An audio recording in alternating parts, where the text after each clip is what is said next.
Are you having a hard time figuring out what to get Dad for Father's Day? Shop now at sportshistorynetwork.com/row1 and save 15% off your order when you check out Row 1 Brand's Vintage Sports Pictorium Gallery. They have America's best sports art. With over 7,200 historic sports prints, you're assured to find something unique for Dad this Father's Day. If he's an NFL buff, check out the 1963 vintage NFL helmet poster. Shop now at sportshistorynetwork.com/row1.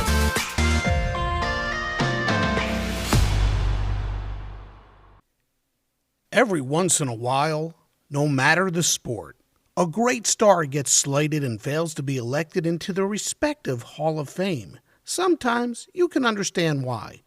That the star is a fringe player, but sometimes it's a downright injustice.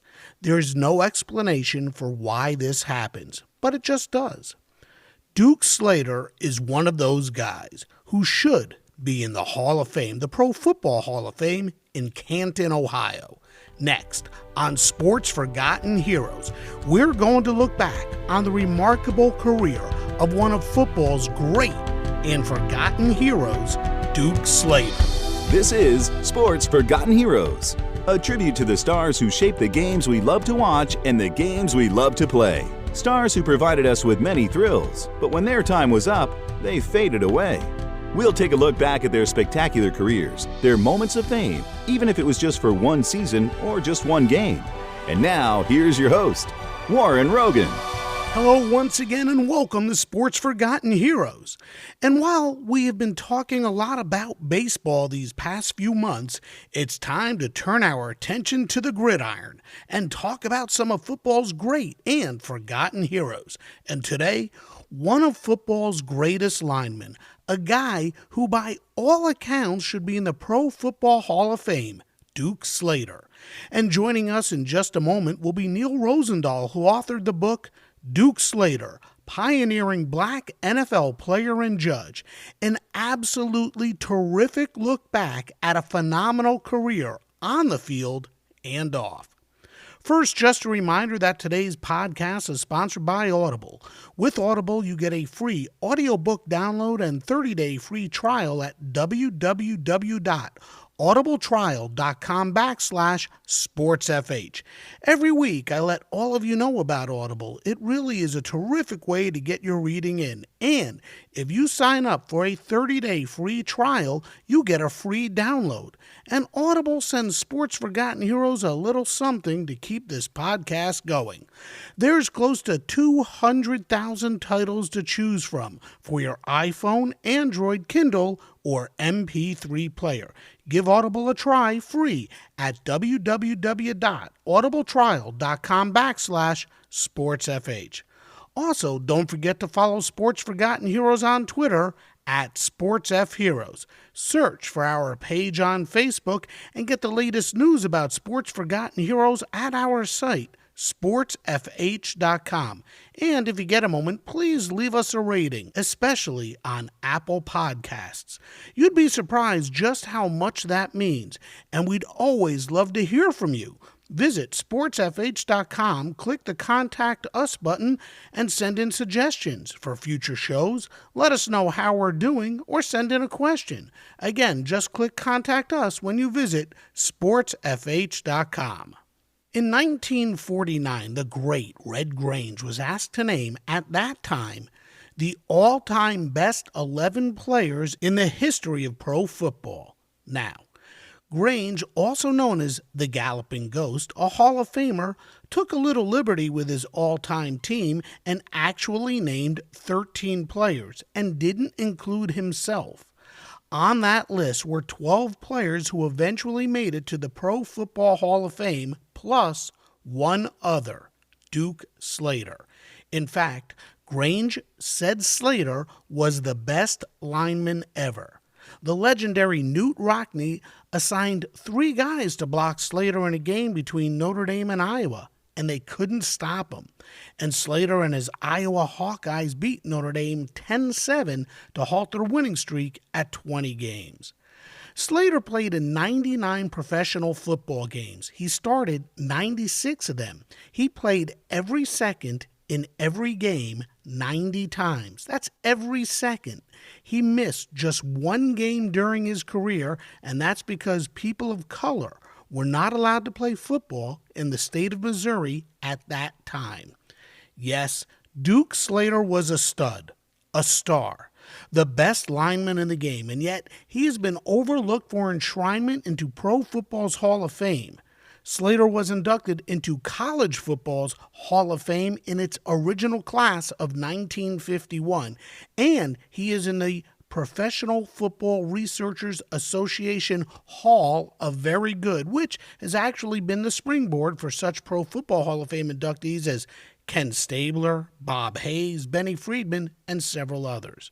Okay, I got off on a little tangent there, and while I think the fact that Slater is not in the Pro Football Hall of Fame is an injustice, that's not what today's show is about.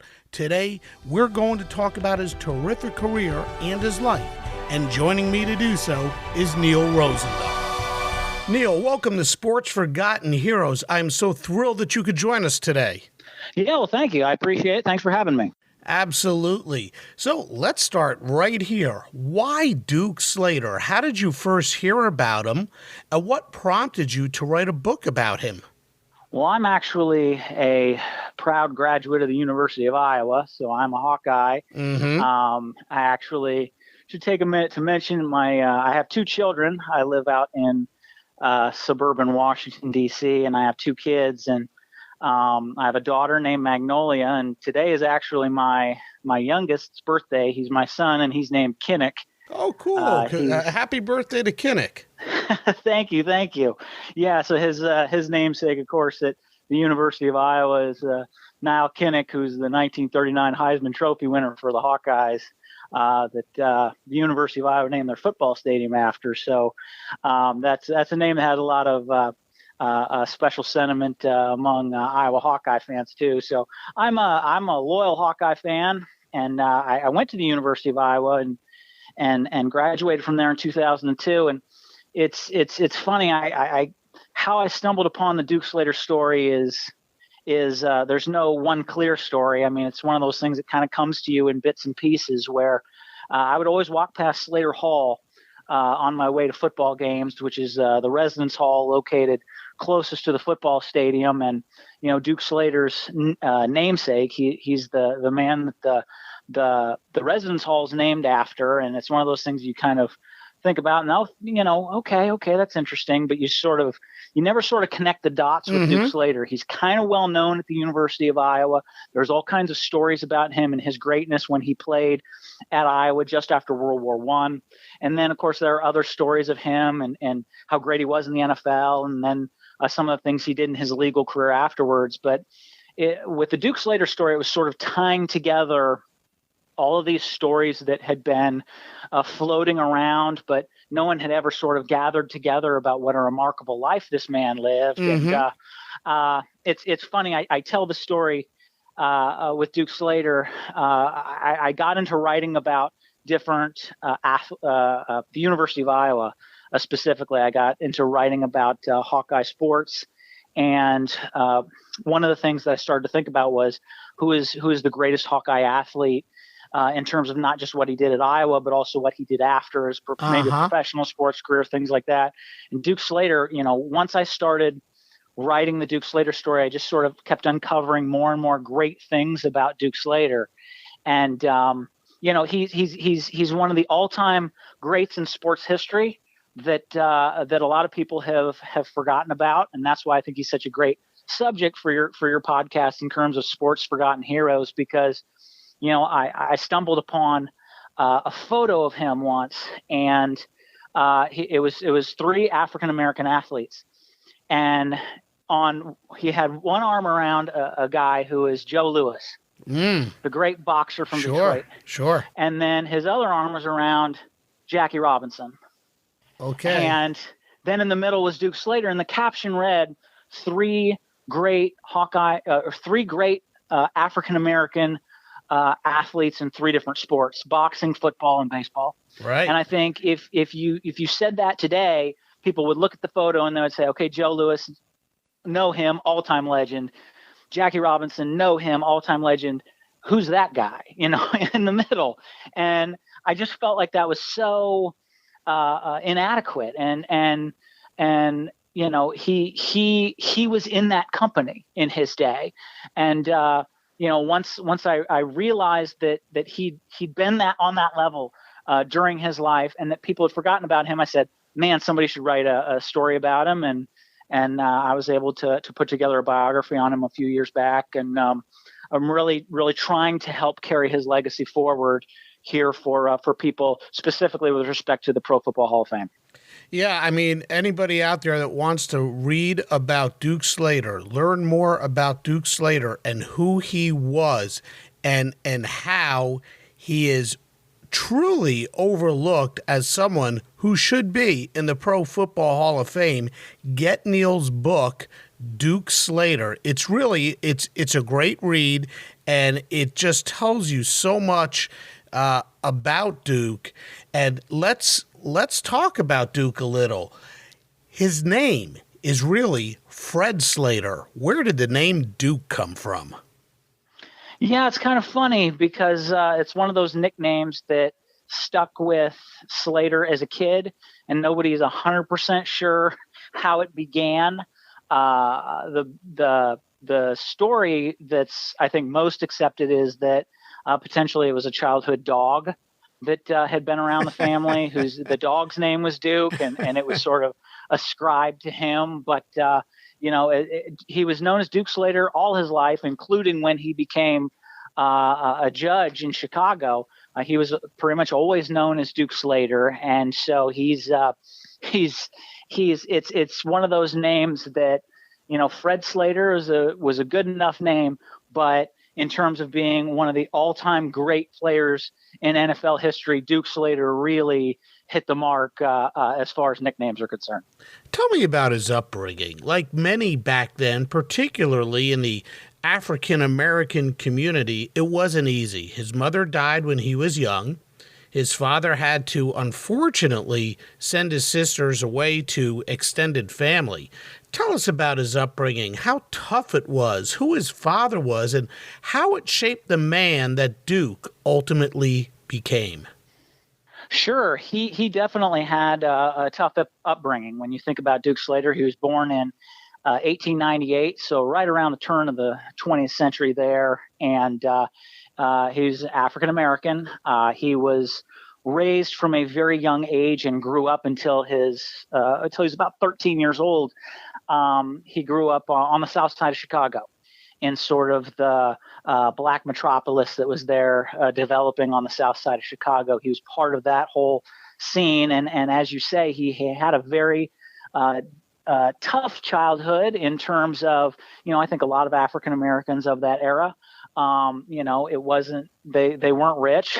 I mean, yeah. He had to struggle. His mother did pass away when he was young, and he had a few siblings, and his single father, George Slater, found himself the single father of a number of different kids. So some of Duke Slater's younger siblings were actually sent out to California to live with some family members there. But, as far as Duke Slater and his upbringing was concerned, he was, they didn't have a lot of money, and he actually learned football just on the streets. He learned football on the streets of Chicago, playing in vacant lots or wherever neighborhood kids would get together.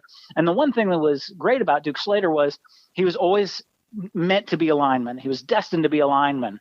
And when you got neighborhood kids together back in those days, there was always a need in these schoolyard pickup games for linemen. Everybody wanted to carry the ball. Everybody wanted to be the quarterback or the running back or whatever else.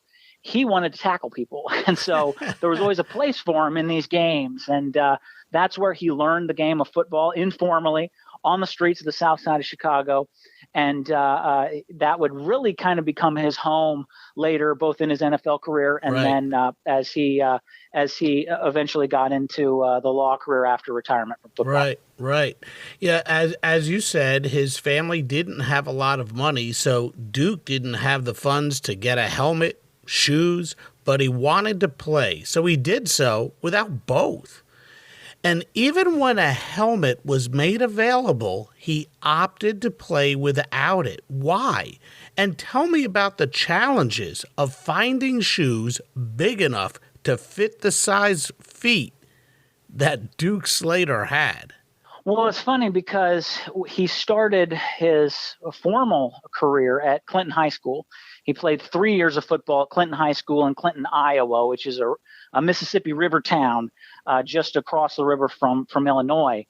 His father, George, was actually a pretty prominent, nationally known African-American minister in an AME congregation there, and he got he was chosen to serve as the pastor of a church in Clinton, Iowa. So that's how Duke Slater wound up there to play his college ball. Now, in those days, which his first year with Clinton High School was 1913, in those days, the players themselves had to provide a helmet and shoes. And it was about $5 a piece, $5 for a helmet, $5 for shoes. And as we just covered, he came from a poor family. I mean, they didn't have much money. And he went to his dad and said, "Hey, I need this." And his dad said, "Well, I can't afford both. You got to choose one." And the famous line that Duke Slater said was, "Well, I couldn't imagine playing the game barefoot. So I decided to go without the helmet." And which was not unprecedented in those days. There were a few players who did that, not many, right. but a few. And so he decided to play without a helmet, and he played his entire high school career and most of his college career without a helmet. And of course, they were the old leather helmets in those days, and probably didn't provide the most protection anyway. But it's interesting you asked the question of how I decided to write a book about him.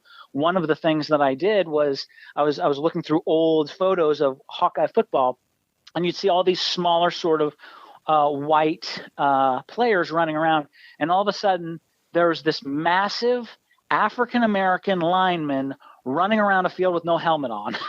And you were like, who is that guy and what is he doing out there? And when you see a photo like that, it's like, wow, man, I've got to write.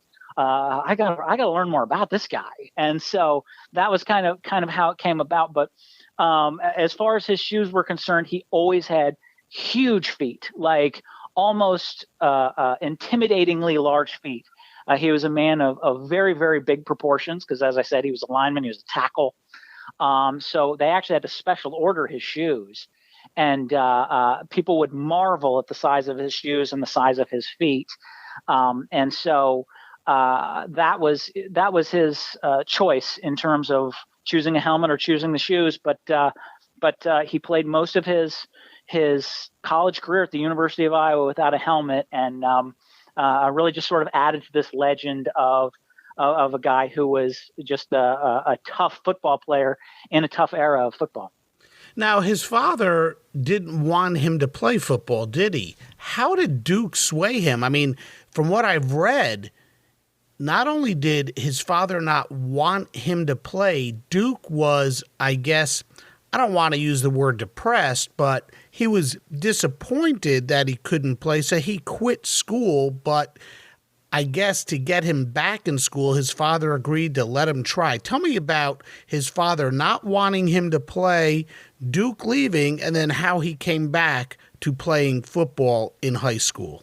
Yeah, George Slater, Duke's father, had a tremendous influence on his life. Again, as a single father, George Slater actually remarried, and Duke became very close to his stepmom as well. But George Slater was a profound influence on Duke's life, and it's funny because he did not want Duke Slater playing football at first, and in fact, that's the reason that Duke Slater only played 3 years of football at Clinton High School, is because his entire freshman year he was held out by his father.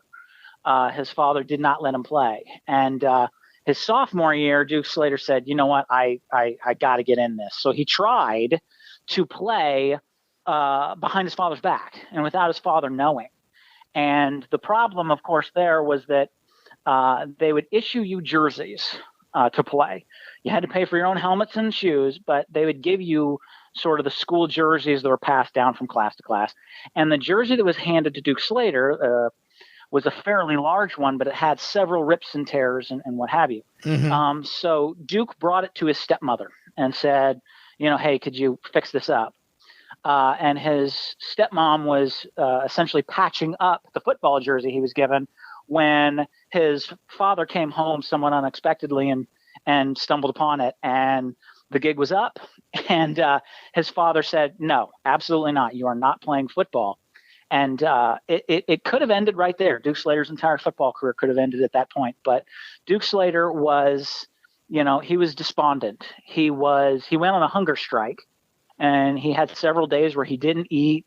He lost weight. He was, and his stepmom was actually very supportive of Duke Slater playing. That's why she was mending his jersey. And she kind of helped beg George Slater to reconsider. Duke helped George try to reconsider. And George Slater's objections, it's funny, is that George Slater felt that football was a sport played by roughnecks. And he felt that it was too violent a sport, which is amusing because that's something that parents still say today. I mean, they lodge that complaint about their kids playing.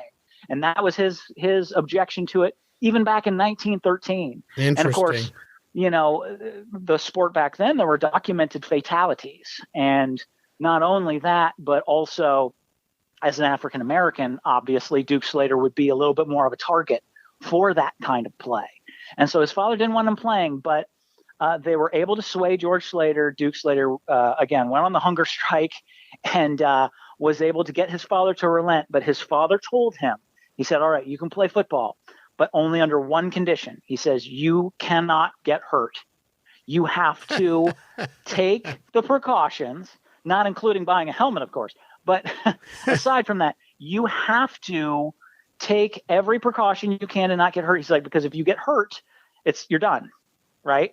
And so Duke Slater would come home from practices and from games, and he would be beat up, and he'd have bruise, and he'd have muscle soreness and whatever else. He would always conceal it from his father, and he trained himself to conceal it. And so what happened was, as his college career progressed and his professional career progressed, Duke Slater sort of earned this reputation as this sort of invulnerable player, where he sort of had this legend of a guy who was not only physically dominating, but also was almost like impervious to being hurt, because he never showed his injuries, never talked about with everybody else. Oh, man, never showed his pain. Never showed, because he'd been trained that if I do, my dad's going to pull me out of the sport. And so it sort of helped add to this legend of him being this dominant physical force. And that obviously helped him considerably once he started college and his professional career. Did he at one point quit high school, go to work chopping ice, and said, man, I don't want to do this, and then he went back to high school? Yes, he absolutely did. And again, I think that was part of George Slater's influence on him. Was at one point he said, I'm not really that interested in school. It's not for me. It's probably not going to take me anywhere. Anyway, let me just go ahead and get started on a working career and start earning some money. And his father was the one who very cleverly, rather than fight his son and order him to go back to school, which he may or may not have taken to, rather than just ordering him to go back, he said, okay, son, all right, you can quit. Absolutely. And then he said, but I'm going to hook you up with a job. And the job that he hooked his son up with was chopping ice on the Mississippi River in sub-zero temperatures. And it was the worst manual labor job. It was cold. It was hard. It was brutal. And a 13, 14-year-old Duke Slater said, you know what, maybe I better reconsider this whole going to class thing. And he decided to go back to school. And a huge part of Slater's story, because obviously he became a very famous athlete, but he also became very educated, very intelligent, earned a graduate degree, and he became a very learned man. And so that was also something that was imparted upon him at such a young age by his father, who was really a tremendous influence on his life.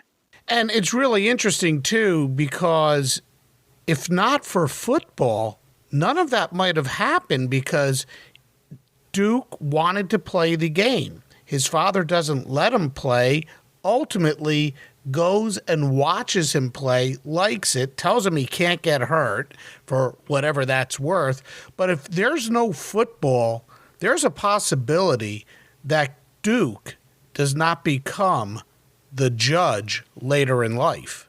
No question about that. And I think one of the amazing things about Slater's story is that for all the discrimination that he faced, and he faced a lot of it during his career, as you can imagine, an African-American football player in the 1920s, he never really talked about it and he never really complained about it because his attitude and his mentality was always, you know what, football opened doors for me and gave me opportunities that I might not have had otherwise. And he was always just grateful for what he was given rather than being resentful over the discrimination that he faced and how maybe some of his achievements were being downplayed in some corners. He never concerned himself with that because he basically had the attitude that, look, football has given me tremendous opportunities. Football is a great sport. It's allowed me to go on to law school and to do some other things.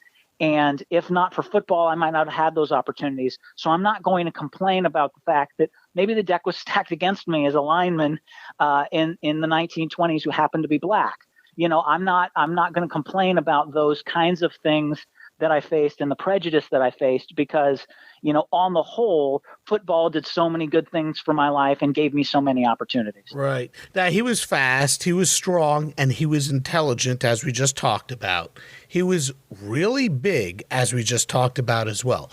Tell me about the man from a physical and intelligence point of view.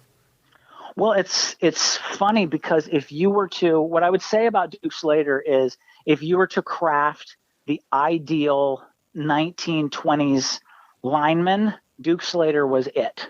I mean, he was, first and foremost, he was large. He had considerable size.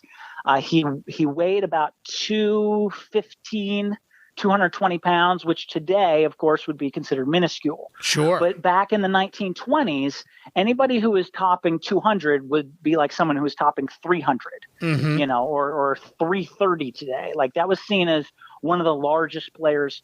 Whenever Duke Slater played, he was one of the largest players on the field, either the biggest or one of the two or three biggest.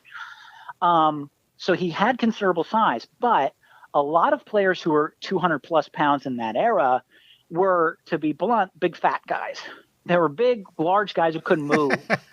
And Duke Slater's entire frame was muscle. He was a chiseled man. And a lot of it was in order to, you know, help pay the bills. He had to take a lot of manual labor jobs. He hauled bricks. He shoveled gravel. He hauled concrete and wheelbarrows. I mean, he worked all these hard manual labor jobs, and he became so strong and so muscular that at 220 plus, you know, at 220 pounds and strong, he was different from most other 200 plus pounders on the field at that time.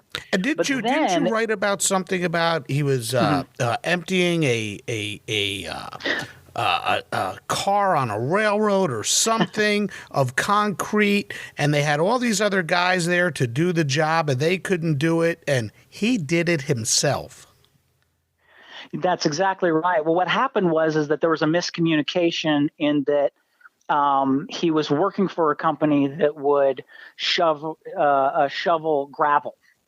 And he was working with a group of guys who did that, but the company sort of inadvertently sent their workers home. And Duke Slater was the last one there. And the train came in with one additional big cargo, car full of gravel, just full from the top. And Duke Slater was the only guy still there because he had been working late. So they figured, well, we'll do it tomorrow. And of course, they were upset about that because that would create a whole nother day where the train car would have to be there and, that kind of expense and all those kinds of things. So Duke Slater said, well, you know what? I'll work a little overtime. Okay. He grabbed one of the biggest scoops he could find, climbed in there and started shoveling the gravel over the side of the thing onto a pile. He's like, and by sundown, car was empty, and people were just in awe that he had unloaded that thing all by himself, which is probably 4 to 6 man job normally. But but he was the only one there, so he unloaded it all, and those were the kinds of stories that kind of spread. Another one of my favorite stories about Duke Slater's strength was this was when he was playing pro football. He was playing with Rock Island in the AFL in 1926, and they were on a road trip. So they were busing at the time, and they were going to a game in Cleveland.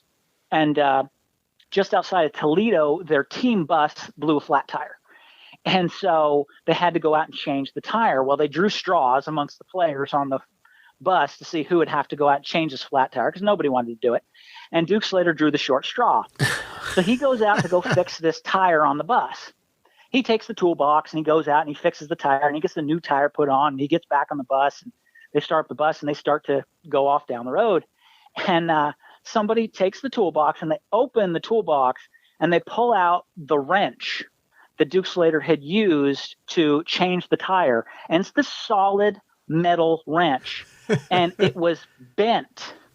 He had bent it while changing this tire just through his own force of strength. And all these players are gathering around, and they're like, how did you bend this solid metal wrench while you were changing this tire? But that's the kind of brute strength that Duke Slater had that, again, had just been developed over years and years and decades of doing manual labor jobs to earn money and be able to pay for his own survival.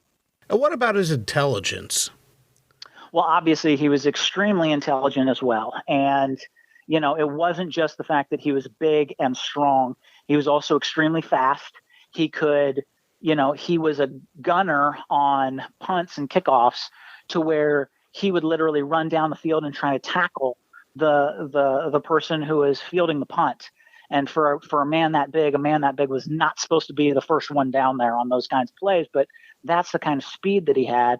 And then, in addition to all the physical attributes, he had the intellect, which, was one of the things that his coach, who was a legendary college coach at the University of Iowa, Howard Jones, he was a Hall of Fame coach who later went off to USC and really helped establish USC as the college football dynasty that they are.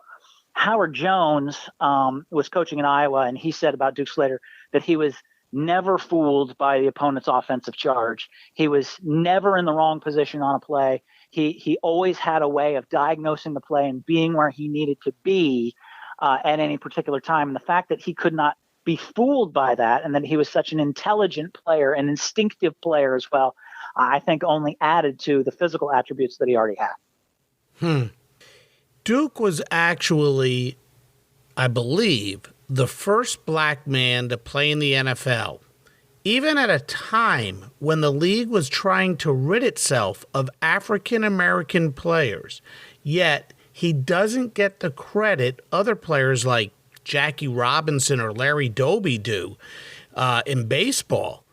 He doesn't get the same credit when it comes to crossing the color barrier. Why?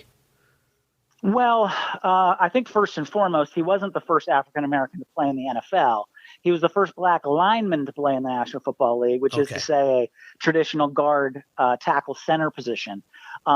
He came into the league in 1922.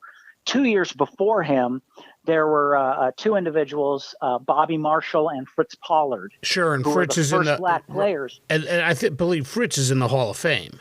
Yes, Fritz was inducted many years later, back in 2005, which is, it's another one of those kinds of interesting things because, not that Fritz doesn't deserve it, but when, if Fritz is in, if Pollard's in, you sit back and say, well, why not Slater? But, the thing that I'll say about Duke Slater is he was the first lineman who came in 1922.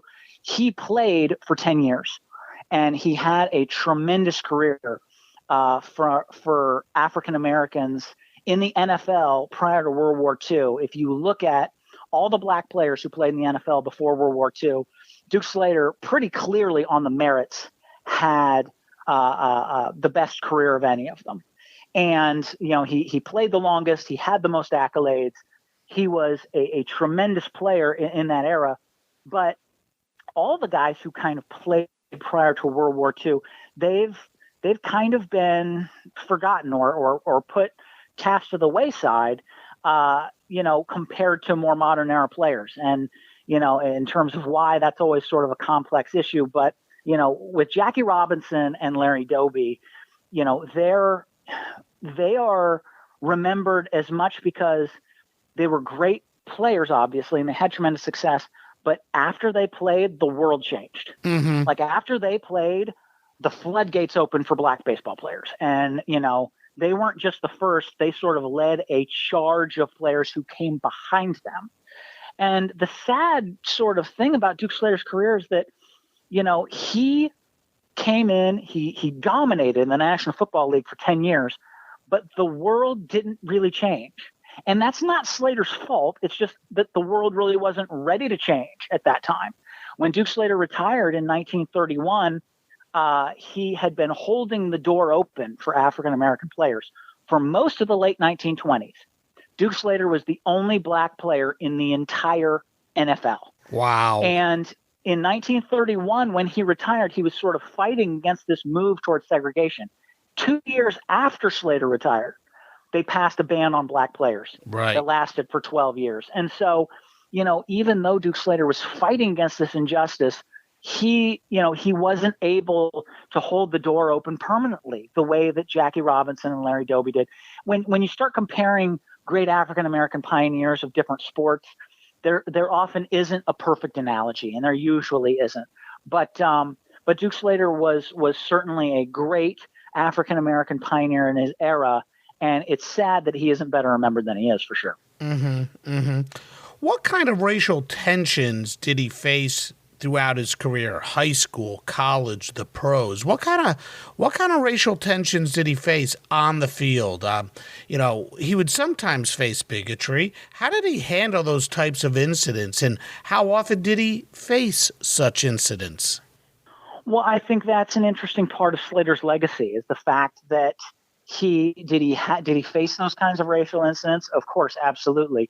In 17 years of organized football at the high school, college, and professional levels, he certainly faced those kinds of incidents, but they aren't as widely reported as you might expect and as you might have thought you would see from a player who played in that era, who played as long as he did, as Duke Slater did. And a lot of that, I think, is just the fact that he had the temperament where he wasn't a hothead.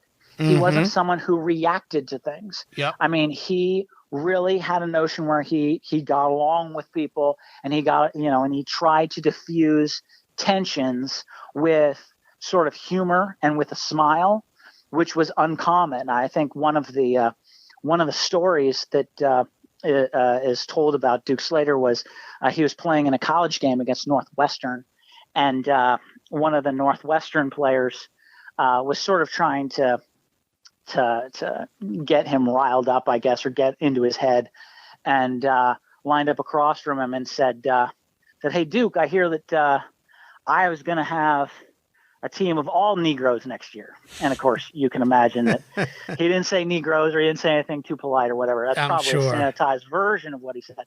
But Duke Slater just got a big smile and immediately shot back, and he's like, "Don't worry about it, white boy. They're only trying to scare you." Basically saying, "Don't worry, there aren't 10 more of me waiting to come on the field," because, and it's funny because that exchange, it was said, became one of Joe Louis, who we mentioned earlier. It became one of his favorite stories to tell socially about black athletes, was how he sort of just said, "Don't worry, they're only trying to scare you." But he was able to handle it with a sort of class and with a sort of dignity, where he could diffuse people with, and also the fact that he was one of the biggest and most intimidating guys on the team. I mean, let's not kid ourselves. The fact that Duke Slater was not a guy who physically you looked at and said, "I'm going to go pick a fight with that guy." There was another incident when he was in the NFL where it was said that a guy came after Duke Slater and was kind of throwing some cheap shots and late hits afterwards and whatever while he was lying on the ground. And it said that Duke Slater just got up, looked him in the eye, and said, don't do that again because I don't want to have to hurt you. And the way that he said it and the seriousness that he said it with and the look that he gave him and the physical presence, he said, the person who was telling the story said he didn't mess with him the rest of the game. Like that put an end to it right there, because you knew he had the physical presence to hurt people, like legitimately hurt people if he wanted to. And yet there are numerous stories of how Duke Slater, he would come down on a punt and this little, punt returner would be 130 pounds and Duke Slater would be bearing down on him and could just really, really hurt this guy if he wanted to. But instead he wraps him up and puts him to the ground. He makes the tackle, but without any sort of extra. I'm just going to destroy, it was very sort of I'm not going to go beyond what I need, to do in this situation. And that gained him the respect, not only of his teammates, but of his opponents, who said, you know what, if we treat this guy fairly, there's not going to be a problem. And so there really weren't as many racial incidents as you might expect. But I think that's, again, one of the aspects of Slater that's so tragic, is the fact that if there had been maybe more dust-ups, if it had been more volatile, maybe we'd remember him better than we did. Wow. But he got along so well with everyone that I think it's made it easier to forget him, because he didn't have this sort of animosity all the time with everyone else. It was one of those things where he had respect for his opponents, and really they had respect for him despite the times and despite everything that was going on around him. So he played his football at Clinton High School, where he was the proverbial man amongst boys, totally dominates, and then he ends up in Iowa as a Hawkeye. How did he get to Iowa? Well, he wasn't really recruited in terms of being widespread recruiting. Again, he finished his college career at Clinton High School in 1915. And so as an African American in, playing football, there weren't a ton of opportunities there for him. And it certainly wasn't a huge recruiting war for him. For him, the fact that he was in the state of Iowa and the fact that he didn't want to leave the state was a big part of it. Because, again, this wasn't an era where you got a bunch of athletic scholarships. He was going to have to work, and he was going to have to go in-state tuition and everything else. With Slater, too, and as well with the University of Iowa, Iowa had actually had a couple of black athletes before. Iowa had 2 black football players play for the University of Iowa already in 1915. And that's notable because that wasn't true at every school. And recently, Iowa had a black tackle by the name of Archie Alexander, who had gone on to become pretty well known within the city. And so that kind of opened the door for Duke Slater. Supposedly a couple of Iowa alums, a couple of judges that his family really respected, sort of whispered in their ear and said, hey, Iowa is a place where you'll be able to get a chance. And so that's how he wound up in Iowa City, again, because of the tradition that they had for African-American athletes. And after Duke Slater's career, that opened the floodgates at the University of Iowa to where the University of Iowa became nationally known in an era of segregation in the 20s, 30s, 40s, and 50s, of where black athletes can go to get an opportunity to play. And that really started with Duke Slater, because he became one of the great college football players of all time at Iowa as an African American.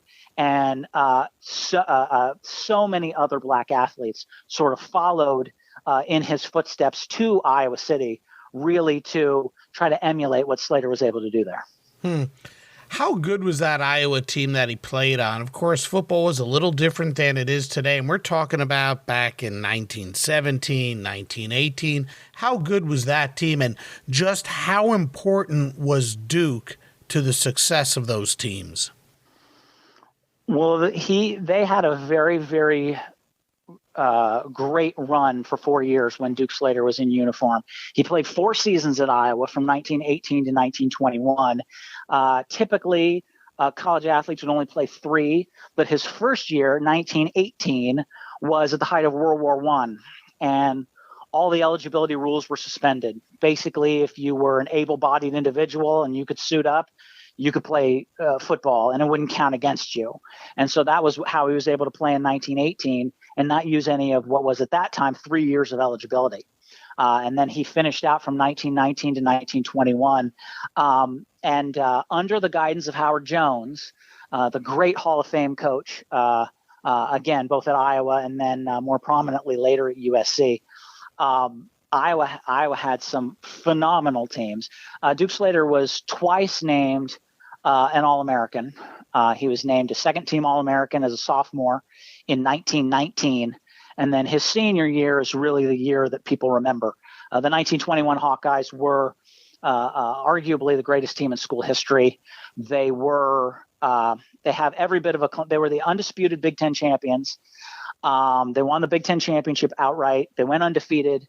And frankly, in the eyes of many, they had every right to be the mythical national champions of 1921. I think you can put together a very, very compelling case. They were the best college football team in the nation in 1921. Mm-hmm.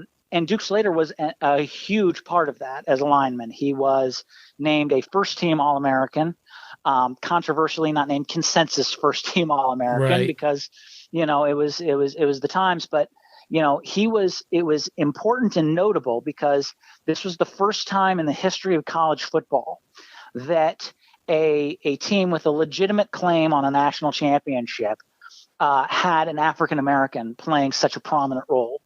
And that's why Duke Slater was so well remembered, and why that's largely the reason why in 1951, when they opened the College Football Hall of Fame, Duke Slater was a member of the inaugural class of the College Football Hall of Fame, and he was the only African American in that class. He was the first African American honored by being inducted into the College Football Hall of Fame, and it was because of that 4-year run that they had at Iowa, and particularly his role in the 1921 Hawkeye team, which was seen as one of the arguably, in my opinion, pretty clearly the best college football team in the nation that year. And wasn't it around that time that Iowa was invited to play in the Rose Bowl? They didn't go, and that sort of affected the legacy of that team as well. Why didn't they get to play? Well, that was what he always said was one of his bigger disappointments of his college career, was that Duke Slater did not get to play in the Rose Bowl. The year prior, the Big Ten usually had a ban on teams playing in postseason games. The year prior, they lifted it, and they allowed Ohio State to go play in the Rose Bowl. And they got beat. And if I recall, I think they got beat fairly badly. But so the Big Ten said, nope, we're not doing that again. And so what would have otherwise been Iowa going out to play a pretty good California team, instead they decided to invite a little school named William and Jefferson to go in Iowa's place. And it wound up being I think a scoreless tie of a Rose Bowl or something like that was not particularly memorable. But Duke Slater always said that was one of his biggest regrets, that he wasn't able to represent Iowa and the Big Ten in their first ever appearance in the Rose Bowl, because I think, again, when you look at the 1921 Hawkeyes, they were a tremendous team. They were very, very good defensively. It was very hard for other teams to score points on them. Offensively, they weren't always seen as being as good as they actually were, mostly because they had a couple of games where they had some relatively low-scoring games, but a couple of those games were because the weather was just terrible. And then a couple of those games were the memorable victories that they had over Illinois, which was, I believe, the 3-time defending Big Ten champion or co-champion, and then of course, an epic 10-7 win over Newt Rockne and Notre Dame. Right. But in some of the other games, Iowa did put up very large offensive numbers, particularly against teams like Indiana and Minnesota. They were an extremely good team, extremely well-rounded, and all Iowa kids. And again, Duke Slater and his exploits on the offensive line were a big part of it, because offensively and defensively, Duke Slater was able to stop opposing offenses and open holes offensively that really made that Hawkeye team a special one. I think in your book you have a picture of Duke blocking in that game against Notre Dame. He takes out like 3 guys and opens up this huge hole. It's a pretty famous picture. It's probably it's one of the most famous pictures in Hawkeye football history. When you look at that game, that 10-7 game, that's really the game of Duke Slater's college career that everyone remembers, that everyone talks about. Knute Rockne came in with his Notre Dame team. They hadn't lost a game in 3 years. They were on a 20-game winning streak. I think Coach Rockne only lost something like 12 games as head coach at Notre Dame, and this was one of them when they walked into Iowa City. And it's funny, before the game, the story that they tell is that in a little bit of gamesmanship, we talked about how huge Duke Slater's feet were. They took one of an old pair of Duke Slater sneakers, and they accidentally left it in the Notre Dame locker room. Notre Dame walked in and opened the locker, and there were these shoes. And this Notre Dame player pulls it out, lifts it up, and says, "Who are we playing? Are we playing Giants?" And all the players gathered around like, "Oh my goodness!" They expected a guy to come out there who was like 9 feet tall, and that was Duke Slater and the gamesmanship there. But yeah, the photo that you actually mentioned was, again, Duke Slater played without a helmet for most of his career at Iowa, and actually that Notre Dame game was the game that he said taught him how to use a helmet, because he wore his helmet for most of his senior year after that game. But there's a photo of him sort of blocking 3 Notre Dame linemen at once, and he's down on the ground and he's holding one of his arms at sort of a 90-degree angle to shield his head, where a helmet would usually be to protect himself from any incoming flying blows that might be coming from some direction from a Notre Dame player. But the battle that he had in that game is sort of epic. There was another great 1920s player, a guy by the name of Hunk Anderson, which is another great 1920s football name. But Hunk Anderson, coming into the game, Hunk Anderson was known as one of the great linemen in college football, and so is Duke. And the pregame talk was which of these 2 players was going to get carried out on a stretcher. Like who is going to get the better? Was it going to be Duke or was it going to be Hunk? And what wound up happening was Hunk Anderson came into that game, and even if the play was going away from Duke, he'd go right at Duke Slater. And Duke Slater eventually stopped and he said, "Why are you coming after me? The ball is going in the other direction."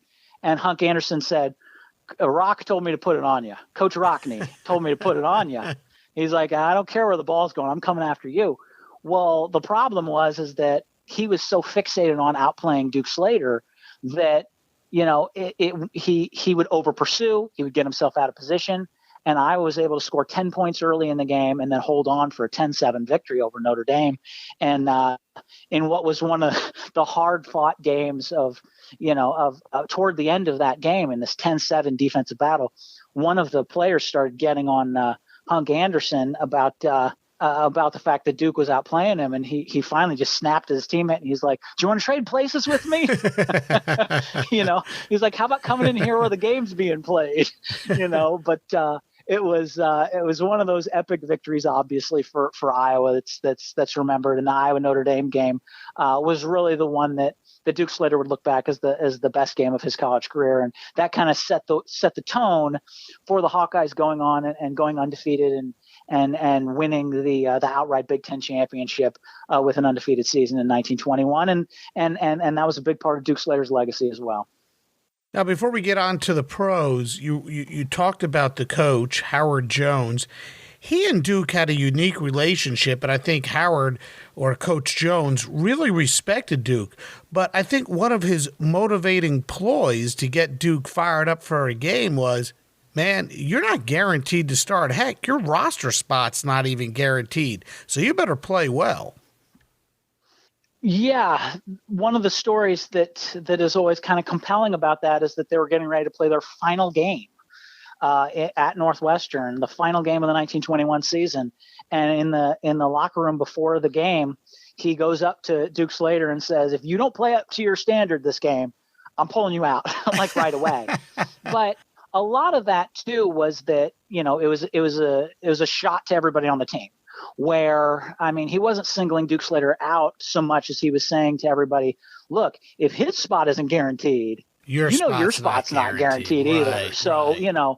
And that was a big part of the psychology of it. My favorite Duke Slater story with respect to Howard Jones was at the very beginning. Howard Jones was not that far removed as a football player himself. He had played at Yale under a couple of national championship teams at Yale, a couple undefeated teams. So he was really a good player too. And he was one of those coaches who, because these coaches were so young and so not far removed from playing, they would want to demonstrate in practice. Here's how you do it. Here's how you do it. So in 1918, Duke Slater walks on as a freshman. Nobody really knows who he is. And he's showing defensive line play. Howard Jones is telling you how to play defensive line. So he's trying to show how a smaller defensive lineman can overpower a much bigger offensive lineman by quickly charging over and, sort of knocking them off their feet. Mm-hmm. So he looks and he says, who can I demonstrate this move on? And he sees Duke Slater, this huge black man towering over everyone else. He's like, all right, I'm going to do it with this guy. So he tells Duke to come out front, and Duke lines up, and he's like, all right, I'm going to show you. So the whistle blows, and Howard Jones barrels into Duke Slater with all of his might, tries to push him, and Duke Slater does not give any ground, neutralizes him, pushes forward, and when the dust clears, Duke Slater, 200 and some pounds of him, is laying on the ground, flat on the ground, right on top of Howard Jones. And of course, you can imagine all the Hawkeye football players they're losing it. Of course, they're not going to laugh at their head coach just being completely annihilated with this, yeah. But they said that they said that Howard Jones learned two things that day. They said, number one, he never again used in practice a demonstration on a player he'd not seen play, right? Like on a new incoming freshman, he never tried to demonstrate on a player he hadn't sized up in practice already. And the second thing is that he never demonstrated any play on Duke Slater again. He said, you are my starting lineman and you get in there and I'm not, and that was sort of the beginning of that. So they had a very, Howard Jones was tough on him, but he pushed him to be better. And Duke Slater took to that. Duke Slater took to that very, very well. And I think that was a big reason why Duke Slater became as dominant a football player as he did. His years in high school, his years in college, he won, the majority of his games. I mean, he very rarely experienced a loss. His first few years in the pros, however, from a team perspective, they weren't that good. The Rock Island Independents were a 500 team at best. How tough were those first few years for him not to be winning at the same clip he was in high school and in college? Well, he came in with Rock Island, and actually Rock Island for several years, they weren't at the top of the NFL, but Rock Island actually was reasonably competitive at first. He was with them toward the end of Rock Island's tenure, and for a small market team, they were pretty good. The problem that Rock Island had was they were small market in an NFL where markets eventually started to become more and more important. In his first year as a rookie in 1922, there was another lineman alongside him. The other tackle on the other side of the line was a guy by the name of Ed Healy.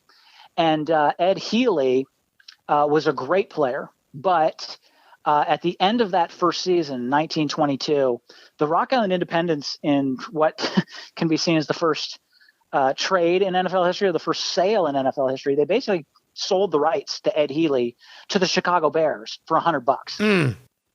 And Ed Healy went on to become a Hall of Famer, Pro Football Hall of Famer, just a tremendous, tremendous lineman. But Rock Island couldn't afford to keep him. And Ed Healy, I think, once told a story about how it was amazing how he went from Rock Island to where, to a Chicago Bears team where at least they had hot water in the showers, And so he was playing for a very small market team. But one of the benefits for Duke Slater was they were small market. So the fact that he was African American wasn't as big of an issue. When you look at some of the African Americans who played in the NFL in the 1920s and the early 1930s, most of them played for small market teams. And the reason they played for small market teams is because the bigger and more successful teams most of the time didn't need them. these were teams that not only needed them to be competitive on the field, they needed them as a box office draw. And a lot of African-American fans in the Quad Cities would come out to Rock Island Independence games to see Slater play. But the Rock Island teams, they had their moments. In 1924, certainly, that was the team more than any that Slater played on in his 10-year career that legitimately contended for the NFL title.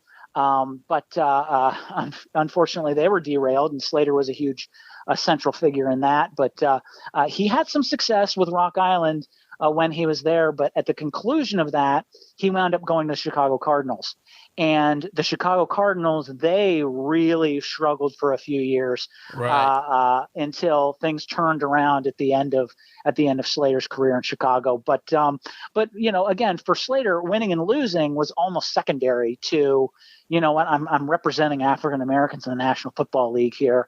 Let's put on a show and let's show that that we can do this thing. And he was a great representation for black players in the NFL and how they could be successful regardless of what the circumstances were going on around them. Yeah, I mean, newspapers used to refer to him as the colored guy, the Negro, the African American. And in reading your book, I guess because he was so good, he didn't face as much discrimination as I thought he might have faced. That is until his first pro game in the state of Missouri against the Kansas City Blues. Tell us about that and how it actually interrupted Slater's streak of 19 straight, I think it was 19 straight games where he played every second of every game or something like that to set the record for Rock Island. That game also showed just how valuable Duke Slater was to his team, didn't it? And the rematch a few weeks later, Duke prevailed. That's exactly right. And that's kind of a little bit of what I referenced before was the 1924 Rock Island Independence team. That was probably maybe the best pro team that Duke Slater played for in his 10-year NFL career. In 1924, the Rock Island Independence brought in a guy by the name of Jim Thorpe, who was widely known as the best football player maybe who'd ever played the game. But by this point in 1924, Thorpe was considerably over the hill. But he was still Jim Thorpe. And so the Rock Island Independence got off to a great start. They were undefeated in their first month of the season, on top of the NFL standings a month into the year at the end of October, I believe, and really were legitimately in contention for the NFL championship. And then they were scheduled to play a game at the Kansas City Blues in Kansas City, Missouri. And the Kansas City Blues, I think, were a first-year team. They were winless at the time. Most people figured Rock Island would go down there and handle their business fairly easily. But again, this was at Kansas City, Missouri. And the NFL, there was a gentleman's agreement that black players did not play in NFL games in Missouri. And so they went down there, and I believe Duke Slater accompanied the team there, but he did not play in that game against Kansas City. That game, the Rock Island Independence started 10 of 11 starters from the previous game. The only starter that they had to change for that Kansas City game was Duke Slater. And in a fairly shocking turn of events, the Rock Island Independents were upset by Kansas City, and they lost to the Kansas City Blues in that game. And a few weeks later, Kansas City was scheduled to come to Rock Island for the return game. Well, this game would be held in Rock Island. And because it was held in Illinois, Duke Slater would be allowed to play. So Duke Slater lined up and played all 60 minutes in that game, which was his custom, just to play all 60 minutes in these NFL games. He played all 60 minutes in that game, and he had a great game, and Rock Island was able to beat the Kansas City Blues in shutout fashion, 17-0. Unfortunately for the Rock Island Independents, the damage was done. They finished that 1924 season with 2 losses, which was one more than the NFL champion Canton Bulldogs.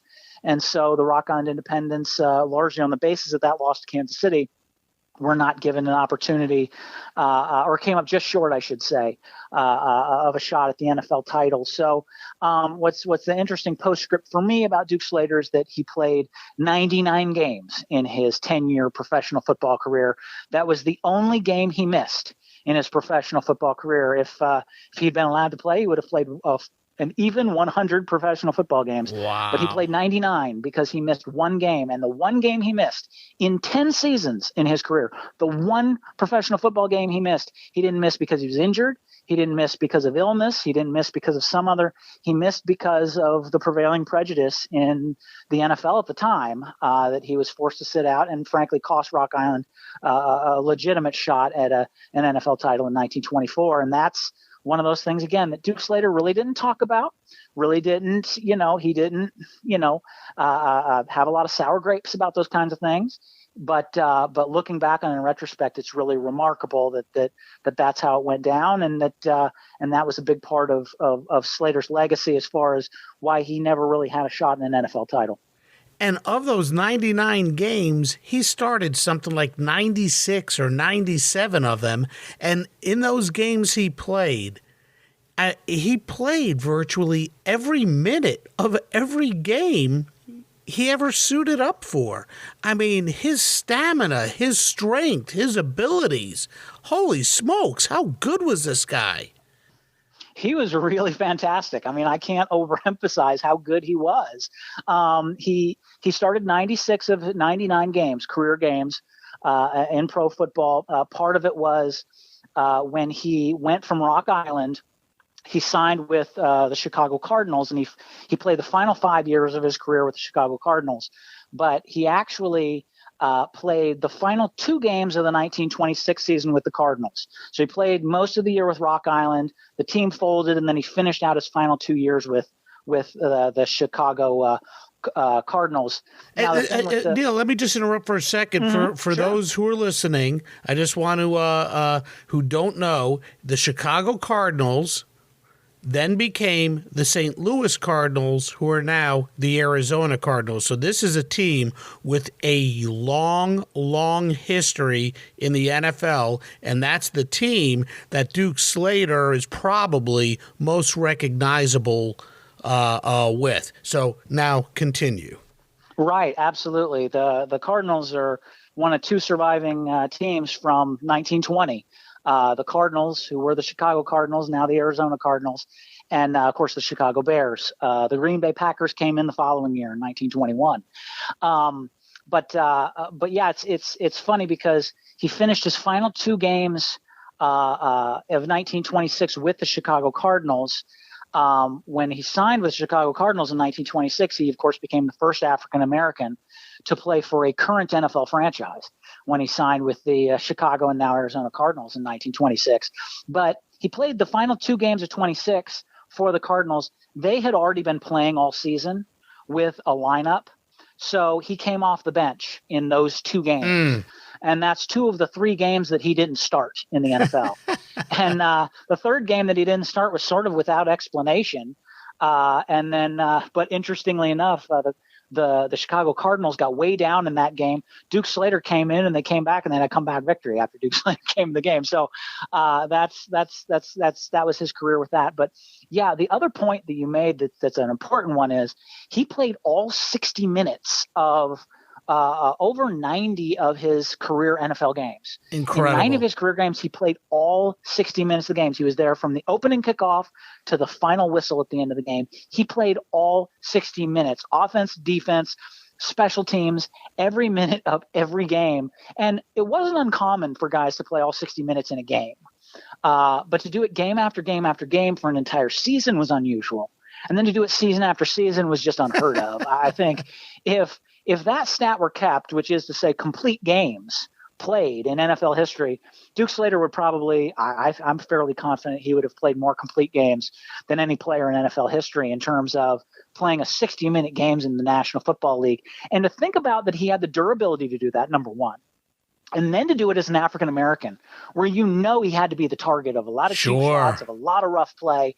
And then the fact that he was able to play it and be so durable and be so productive, it's a remarkable part of his legacy, and it's a real tribute to just how hard he played and just how great a player he was. And his demeanor on the field. He was considered to be, in football terms, one of the most fair and, I guess, courteous players in the game. He was really a gentleman on the field, and And again, that's where we mentioned the story before where there was a player who, was kind of getting rough with him, and he said, listen, don't do that again. I don't want to have to hurt you. And, if you were fair with Duke Slater, he would be fair with you. And, he would play in a way that was very, I think in all of his football career, he wanted to set an example for black players in the NFL. He wanted to set up an example for how a black professional football player should act. And, in 1927 was a perfect example of that. In the final game of the 1927 season, he's playing for the Chicago Cardinals. They're terrible. They are, they're having the worst career of probably any team Duke Slater's ever played for in his entire career. They're having the worst season. And the final game of the year, one of the writers says, it doesn't seem like any of these players on the Chicago Cardinals even are going to bother to try to play hard except Duke Slater. And that was what he brought to the table, which is, I'm not going to give anybody, because in 1927, he was the only black player in the NFL. He's not going to give anybody a reason to cut him. He's not going to give anybody a reason to question his work ethic. He's not going to give anybody a reason to question not just his work ethic, but the work ethic of any black football player who might come after him. He wanted to set the example that, listen, this is the way that we play. And even though we're in the final game of one of the worst years, I've had, I'm going to continue playing hard because that's what I do. And so he gained the respect of his teammates. One of the saddest descriptors that I read was one newspaper described him as being as white inside as he was black outside. Yeah, I saw where you wrote that. Yeah. They were intending that as a compliment. And today you're just like, oh my word, I can't believe you wrote that. But, that really was one of those things where he was seen as, okay, this guy's cool. Like, this guy is, he's one of the club. Like he sort of got in, and a lot of that was his personality, was the fact that he did, he had a dominant physical presence, but he didn't try to intimidate people if he wasn't pushed into a corner. Like he always treated teammates fairly. There's a story about how a player came through and Duke Slater really could have hurt him by like healing him with his shoes, which he was then wearing by the time he's playing in the NFL.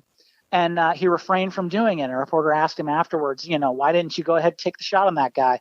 And Duke Slater just got a big smile on his face, and he said, that little fellow was stopped. Why would I hurt him? But that's the kind of attitude that he had that just endeared him to not only his teammates but opponents, and allowed him to continue to play in an era where racial prejudice had really shut out most of the black players in the NFL during the late 1920s. Duke Slater was able to play, and that was one of the many reasons why he was able to remain, because he had a demeanor like that, which made him welcomed by pretty much everybody.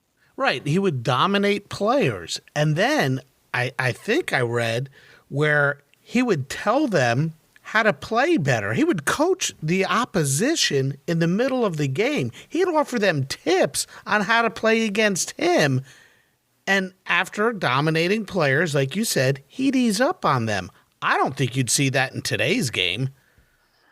No, that was taken from a college game where one of the college opponents, an opposing head coach, said Duke Slater was the cleanest player we've ever played against, which, obviously they said in terms of clean, being a gentleman and being a good guy.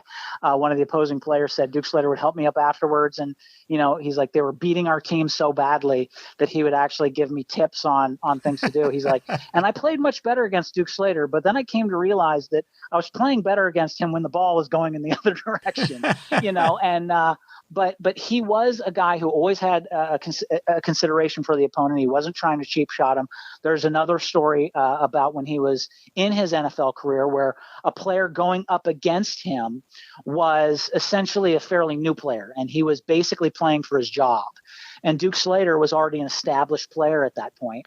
And with, the game outcome basically decided, Duke Slater, people were telling him after the game, this other player who had gone up against Slater, they said, boy, you did a great job. And, you really played Duke Slater even. And the player said, you know what? I knew that was just an example of Duke's kindness of heart. Like, I knew that was just an example of how Duke Slater, he knew he'd already made the team and whatever. And then that guy Paul Minnick, I believe his name was. He wound up making his team, and he was able to hang around professional football for a few years.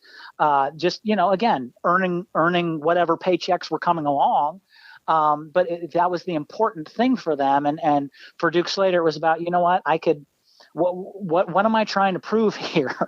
And the fact that he had that kind of an attitude about the game, again, really endeared him to not only the people on his teammates who've, the race issue aside, of course his teammates would love him. I mean, unless, outside of a racial bias, of course his teammates would love him. But the fact that his opponents were so enamored with an African-American lining up across from them was really, really remarkable. A lot of greats poured a lot of praise on Duke Slater in college and in the pros. Did Duke relish any praise in particular? And what about the fact that when we go back to college, I believe it was Walter Camp wouldn't praise him with first-team All-America honors. Did Duke feel slighted? As far as college honors, he did feel slighted by Camp overlooking him. In his senior year in college in 1921, Duke Slater was a first-team All-American by almost every All-American selector, by a wide consensus of All-American selectors. But the one biggest All-American selector was Walter Camp.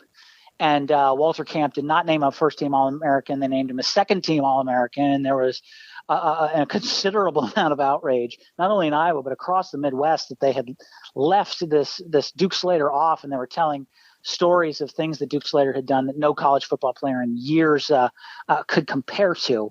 And a lot of that was, there was the suggestion that Camp was somehow racially biased.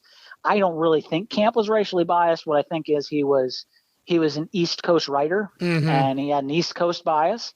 He liked players that he had seen play out on the East Coast and some players like that. And he justified it by saying, well, the justification was that the All-American team in 1921, first team, had 11 players who played at 11 different schools. And Iowa was already represented on the All-American team by their quarterback, Aubrey Devine. So that was, I think, the justification for leaving Slater off. But he always, I think Duke Slater had said that was one of the bigger disappointments, was that Camp didn't recognize him because he's not recognized as a consensus first-team All-American. Even though he clearly played at that level, he was not recognized as a consensus first-team All-American solely because of Camp's snub. And so, but he was praised by some of the biggest names in football. He actually became very, very good friends later in life with Ernie Nevers, who he played alongside, who said he was phenomenal. Obviously, in college, Newt Rockne talked about how he put 2 or 3 people on Duke Slater with no success because Newt Rockne had some great words of praise for him. And then Red Grange was a big proponent of Duke Slater as well. Red Grange often talked. The quote I love from Red Grange is, "You can bring all the tackles in the country, but that Duke Slater's the best of them all." That's great. From a guy like Red Grange, who is the name of his era of professional football. I mean, that really says a lot. And, one of the things that I've always pointed out with respect to the Pro Football Hall of Fame, and Duke Slater's tragically not in the Pro Football Hall of Fame, which is just absurd. But one of the things that I've said is Red Grange in 1959, the 40th anniversary of the NFL, Red Grange was asked, okay, give us your all-time all-NFL team. 11 best players in NFL history for an all-time team, 11 players, best 11 players, first 40 years in the NFL, go. And Grange actually named 13 guys because he's Red Grange, and so he's loud. And also he didn't name himself, which shows that he's pretty modest because I think he would be in those 13 probably. But he named 13 guys. He named 12 current Pro Football Hall of Famers and Duke Slater. Wow. That's who he named. And again, the thing that I point out, and I don't want to make it a racial thing, because Duke Slater deserves to be in the Pro Football Hall of Fame for what he did. Not because he was black, but because he was a great Hall of Fame caliber player who happened to be black, which is even more amazing and probably the reason he was overlooked. But the one thing that I do mention is Red Grange, when he named the 13 greatest players in the first 4 decades of the NFL, he named 12 white players and Duke Slater. Wow. And he named 12 guys who were in the Hall of Fame. The 12 white players he named were in the Hall of Fame, and Duke Slater, who's not. And so you start to step back and say, something's not right here. He's been forgotten for an inappropriate reason, and it's time to sort of reevaluate his legacy through the eyes of a man like Red Grange, who knows what he's talking about when it comes to football of that era. Is there a way that Duke could still get into the Pro Football Hall of Fame, or is his eligibility gone? Yeah, there absolutely is. What the way that the Pro Football Hall of Fame works is there's the modern era candidates, and there's sort of the modern era process. And then if you've been out of pro football, if you've been retired past a certain point, you go through into what's called the seniors pool, which has been called the seniors abyss for a lot of people because it's really hard to get out of the seniors pool. The way that the seniors pool work is most years they're able to name 2 seniors who can they can nominate as finalists for the Pro Football Hall of Fame. So they get 2 seniors. Well, 2 seniors a year might seem like a lot in theory. There are so many great seniors in that pool with Duke Slater who, are also waiting and wanting to have a chance to be a finalist and be considered for this. When I've spoken with the voters on the seniors committee for the Pro Football Hall of Fame, universally, it's easy. They say, this guy's a Hall of Famer. This guy should be in the Pro Football Hall of Fame. He absolutely should be in. But that's not the struggle. The struggle is, okay, he deserves to be in the Pro Football Hall of Fame, and this is his year. Because he's in a seniors pool where there are a lot of guys who, yeah, you know what, that guy probably should be in the Hall of Fame, and that guy probably should be too. And it's very easy every year to just, let's put him off a year. Let's put him off a year. Right. And what happens is decades go by, and you say, at what point do we stop and say, okay, Duke Slater deserves to be in the Pro Football Hall of Fame, and it's time to stop kicking the can down the road. It's time to stop putting this off. He deserves to be in the Hall of Fame, and he deserves to be on the Hall of Fame now. That's the difficult thing with the Pro Football Hall of Fame, because those guys are always going to have there's always going to be an excuse to push him down the road. There's always going to be another candidate who played more recently. And that's the issue is that when it comes to nominating players for the Pro Football Hall of Fame, the seniors committee, they nominate more recent guys. That's what they do. They just nominate more recent players. And there's always going to be an opportunity to do that. At some point, we need to say, okay, this guy has been too long denied. Let's put him in. That takes some work. It takes some convincing. Yeah. I've done a lot of talking with the Hall of Fame voters and so on and so forth. And, it takes a while to come around. And again, they're in a tough position. They're in an impossible position because they have to pick 2 players out of 40 guys. And the 2 players that they pick, their fans think that the Hall of Fame voters are geniuses. And the fans of all the other 3 dozen guys who should be in the Hall who were passed over, they all think the Hall of Fame voters are idiots, and they call them terrible names. And so, they're in a no-win position, and I have to understand their position. But at the same time, I also get to a point where it's like, listen, this has to stop. Like at some point, we've got to stop this. It's an injustice. He's got to get in. It's an injustice. It is an injustice. It absolutely is. I'd be remiss if I didn't ask you to speak a little bit about his life off the field after he retired. He did spend a lot of time coaching, but this guy practiced law and was a judge as well. Yeah, he did. First with his coaching, he never really intended to be a coach. It was never really his career goal.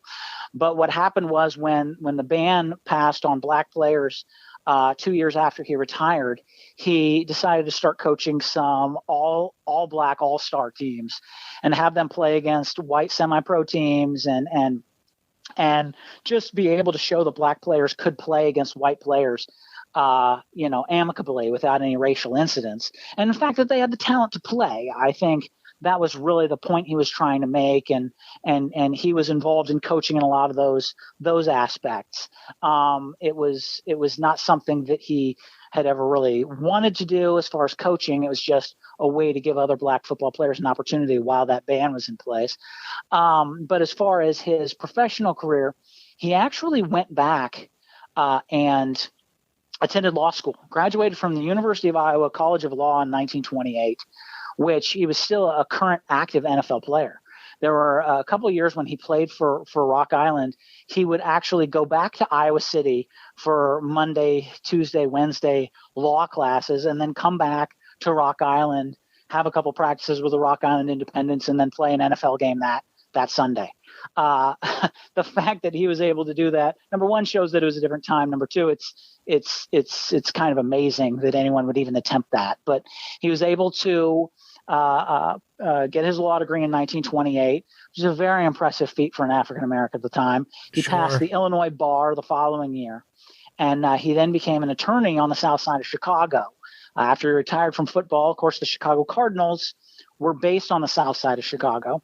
And when he retired from the Cardinals in 1931, he became a full-time attorney on the south side of Chicago. And in 1948, he was elected as a judge in the city of Chicago. He was the second African-American elected as a judge in the city of Chicago in 1948. He served as a judge in Chicago for almost 20 years. He sat on the bench on the south side of Chicago, going over cases in the crowded courthouses, the south side.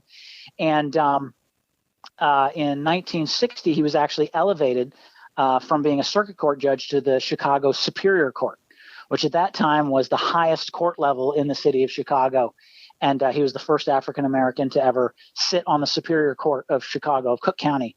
Back then, and he was able to do that for a few years, and then passed away in 1966 of stomach cancer. But he was a tremendous judge. He was extremely intelligent. He was one of these guys who, about too many African American athletes, they said, oh, well, they're great athletes, but they can't think, or they're not intelligent, or they're whatever else. Duke Slater was the perfect rebuttal to that. And it's funny because in the foreword to my book, I have a player who played in the NFL in the 1950s who basically said, Sherman Howard, who played in the NFL in the 1950s, he said he has great admiration for Duke and knew him growing up, saw him as somebody that he wanted to emulate. And Sherman Howard said that I knew a lot of guys who were very, very, very prejudiced. But when you said the name Duke Slater, they just wouldn't say anything because they knew how revered and respected Duke Slater was, and they didn't have any rebuttal for him because they knew the widespread admiration that he had. And Sherman Howard was the one who said he was the epitome of the black player in the NFL. Sherman Howard said that growing up on the south side of Chicago, I was told as a young athlete, there are two guys you need to look up to, Chicago area athletes you need to look up to, Jesse Owens and Duke Slater. Wow. And I mean, yeah. That's pretty good company. It says it all right there. It really does. There is so much more to the Duke Slater story. We could talk forever about Duke Slater. I mean, there's so much more to Duke's story. I encourage anybody listening to pick up the book, Duke Slater, Pioneering Black NFL Player and Judge. I have a link to it on sportsfh.com. You could go to Amazon to get it. Neal, absolutely terrific book. I want to thank you so much for joining me on Sports Forgotten Heroes. Before I let you go, though, anything you're working on now? Are you writing anything new? What's on the horizon? Yeah, I am kind of in the middle of something right now. Like I say, I've written books on the University of Iowa. I'm really connected to the University of Iowa. And I've written Duke Slater was actually my third book that I wrote about the Hawkeyes or Hawkeye-related topic. I'm actually working right now on another biography of a great figure in University of Iowa sports history and really just college sports history, a man by the name of Bump Elliott. Bump Elliott was athletic director at the University of Iowa for 20 years and kind of helped make the University of Iowa in the 1970s and 80s one of the great college programs in the nation. He hired phenomenal coaches like football coach Hayden Fry, wrestling coach Dan Gable, and basketball coaches like Lute Olson and Dr. Tom Davis. Wow. He did some great things at Iowa as an AD. But a lot of people don't remember before that, he was a phenomenal athlete and coach as well. He was a great athlete at Michigan. He was the Big Ten MVP in 1947 for the national championship of the Michigan Wolverines team. And then he got into coaching, and he was actually the head coach at Michigan for 10 seasons, the head football coach at Michigan. And he stepped down after the 1968 season to get into athletic administration. One of the first things he did when he stepped down at Michigan as head coach to become an assistant AD there was help select his successor. And the man he helped select to replace him, head coach, was Bo Schembechler. Bo Schembechler was the head coach. So he was a pretty good AD. He had an eye for coaches and a pretty good athlete and coach himself, and a phenomenal guy. And he's actually in his 90s, and I'm working with his family to help write his life story. The hope is that'll be out hopefully by the end of the year, and that's kind of what I've been working on now. So another great story to tell, and it seems like they're always out there for sure. Terrific. Neal, thank you again so much for joining me on Sports Forgotten Heroes. Duke Slater, pioneering black NFL player and judge. Look for it on sportsfh.com. Go to Amazon. Again, Neal, thank you so much. Thanks for having me on. I appreciate any opportunity I can get to talk about Duke Slater, and love your show, so appreciate it. Thank you. Perhaps the greatest game Slater ever played in came on November 28, 1929. Slater played every second of the game and paved the way for Ernie Nevers to score an amazing 6 rushing touchdowns that day in a 40-6 demolition of the Chicago Bears. Slater retired from football after the 1931 season. Now, being named All-Pro was a little different when he played as opposed to today. Nonetheless, he was named first-team All-Pro 3 times, second-team All-Pro 6 times, and third-team All-Pro once. In college, Iowa went 23-6-1 during his time there, and he was named to several All-America teams, including the 1921 first team. He was All Big Ten in 1919, 1920, and 1921. In 1989, Iowa selected its all-time team, and, as one would expect, Slater was selected to this team as well. Off the field, Slater was the first African-American member of the Chicago Superior Court and later served on the Circuit Court of Cook County. A terrific life, a terrific career, one that should ultimately be recognized with a bust in Canton, Ohio, in the Pro Football Hall of Fame. Once again, thanks to today's guest, Neal Rozendaal, author of Duke Slater, pioneering black NFL player and judge. And we'll see you next time on Sports Forgotten Heroes. We here at the Sports History Network proudly partner with 26 podcasts, all revolving around the history of sports. But did you know that many of our hosts were sports history authors way before they started their shows? It's true. We've got Joe Ziemba, host of When Football Was Football, Joe Zagurski, host of Pro Football in the 1970s, Mark Morthier, host of Yesterday Sports, Tommy Phillips, host of Lombardi Memories, and Scott Adamson, co-host of From the 55-Yard Line. All these authors have many books for you to choose from. To check them out, go to our website at sportshistorynetwork.com/sportshistorybooks. Pick up your copy today. Soundtrack provided by Kevin MacLeod of filmmusic.io.